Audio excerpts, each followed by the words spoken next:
तर जो दोषी असेल त्याच्यावर कारवाई नक्कीच होणार असा इशारा महापौरांनी दिलेला आहे।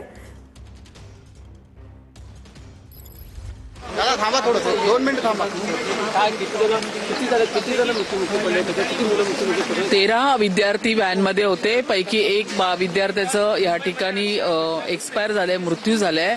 झेन हॉस्पिटलमध्ये मुलं ऍडमिट आहे। मी इथून आता झेन हॉस्पिटलमध्ये पण जाते, पण मी जर या ठिकाणी बिल्डिंग, आता या ठिकाणी संपूर्ण वॉलचं पण काम दिसतंय, बिल्डिंग दिसते, त्याला लागून ती वॉल आहे।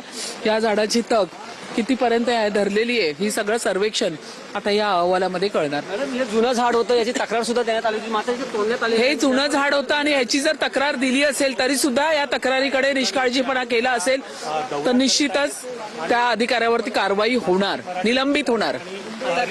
त्या मुलाचं लाईव्हमध्ये आपण विचारतोय, त्याच्या कुटुंबाची तुम्ही भेट घेणार आहात? मला जरा कृपया तुम्ही मला जरा आल्यासारखं बघू दे, मला बघता काहीच येत नाहीये। घेणार आहात तुम्ही?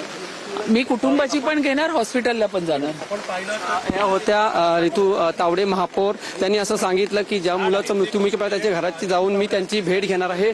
त्याचबरोबर हे झाड जर जुनं झाड होतं आणि ह्या जुना झाड असल्याने ह्याची तक्रार सुद्धा हॅलो